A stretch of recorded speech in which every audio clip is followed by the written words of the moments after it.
बकवास पर आपको खुश आमदीद। सुकून ड्रामे की आखिरी किस्त में आप देखने वाले हैं कि बिलाखिर सबको सुकून आ ही जाएगा, ये जानकर कि हमदान ऐना को लेने खुद इसके पास चला गया। जैसा कि अब तक आपने देखा कि ऐना हमदान से डाइवोर्स पेपर्स मंगवाती है।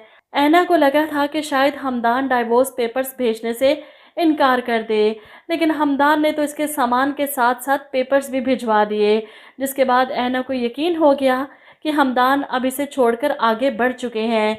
लेकिन ऐना तो खुद वहीं पर खड़ी है। गलती ऐना की है। जब हमदान अपनी मोहब्बत की भीख मांग रहा था तो ऐना को चाहिए था इसका हाथ थाम ले, इसे गुड़िया की तरफ धकेल रही थी। और अब जब रमज़ानी चचा से इसे पता चल गया है कि हमदान ने गुड़िया को इनकार कर दिया तो ऐना को चाहिए था कि वो हमदान की तरफ खुद बढ़ती। लेकिन एक तो मोहब्बत करने वालों को अपनी अना की फ़िक्र बहुत जल्दी होती है। मेरे नज़दीक जिस इंसान के दिल में मोहब्बत होना, वहाँ अना कभी अपनी जगह नहीं बना सकती। मोहब्बत का मतलब है टूट जाना, बिखर जाना, नरम पड़ जाना, महबूब की खुशी में खुश हो जाना, इसके सामने झुक जाना। मोहब्बत तो इतना लतीफ़ सा जज्बा है, इसमें अना को बीच में लाने वाला तो मोहब्बत का मतलब ही नहीं समझ पाता। बहरहाल आजकल की मोहब्बतें भी अजीब हैं, लेकिन हमदान के सामने जब रज़ा खुलकर बताता है कि मैं गया था ऐना के पास, वो तो मुझसे नफ़रत का रिश्ता भी नहीं रखना चाहती क्योंकि वो तुमसे मोहब्बत करती है। अब किसी के मुंह से पता चला हमदान को कि ऐना इससे मोहब्बत करती है तो इसे एहसास हुआ कि अब इसे ऐना को लेने जाना चाहिए।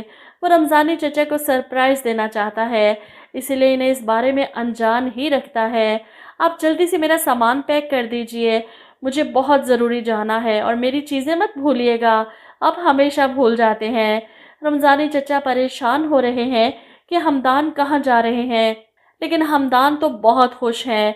ऐसे में आप देखेंगे कि गुड़िया को एयरपोर्ट छोड़कर वापसी पर हमदान की खाला, खालू रज़ा के साथ इसके पास आते हैं माफ़ी मांगने के लिए। हमदान की खाला आगे बढ़कर हाथ जोड़कर इससे माफ़ी मांगती हैं कि मुझे माफ़ कर दो बेटा, मैंने तुम्हें बहुत बुरा भला कहा, मैं जानती हूँ कि तुम्हारा ज़र्फ़ बहुत बड़ा है।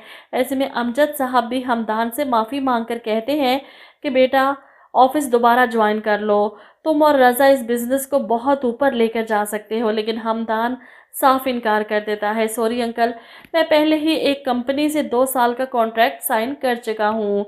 ज़िंदगी हमारे साथ जितना भी बुरा करे, लेकिन इस बुरे वक्त से हम बहुत कुछ अच्छा सीखते हैं। वो इन लोगों को माफ़ कर देता है और जाहिर सी बात है आखिरी किस्त में सब कुछ ठीक ठीक दिखाना है, इसीलिए तो इन लोगों को भी अपनी गलती का एहसास हुआ। और वो यहाँ पर सब क्लियर होने के बाद शानज़े की माँ हमदान को इसका ख़त देती हैं, जिसमें वो हमदान को अलविदा कह रही है, इसे इसकी खुशियों की दुआएं दे रही है। इधर आप देखेंगे कि महमूद साहब घर में फंक्शन रखते हैं, शायद आयमा की डॉक्टर बनने की खुशी में, या फिर ऐना की बर्थडे है, कोई तो फंक्शन है जिसकी तैयारियां चल रही हैं। महमूद साहब ऐना से ज़िक्र करते हैं कि हमदान को इनवाइट करना चाहता हूँ, जिस पर ऐना मना कर देती है कि अब्बू वो नहीं आएंगे, वो बिज़ी होंगे। इस पर महमूद साहब कहते हैं कि मैं जानता हूँ कि वो काफ़ी मसरूफ़ शख्स है, यह अलग बात है कि इसके पास वक्त ना हो, लेकिन इसे ना बुलाना तो ज़्यादती है ना। वो इस घर का बेटा है, इसे हमारे घर की खुशियों में शरीक होने का पूरा हक है। ऐसे में ऐना अपने बाप को रोक देती है कि अब्बू आप ऐसा कुछ नहीं करेंगे, आप हमदान से मेरी खुशियों की भीख नहीं मांगेंगे। महमूद साहब परेशान हो जाते हैं, क्या तुम अपने शौहर के पास वापस नहीं जाना चाहती?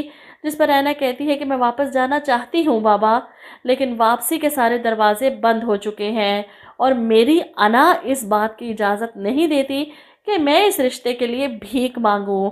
और अब्बू प्लीज़ आप भी मुझसे वादा करें, मेरी खुशियों के लिए आप हमदान से भीख नहीं मांगेंगे। महमूद साहब तो खामोश हो जाते हैं, लेकिन वो हमदान को इनवाइट ज़रूर करेंगे।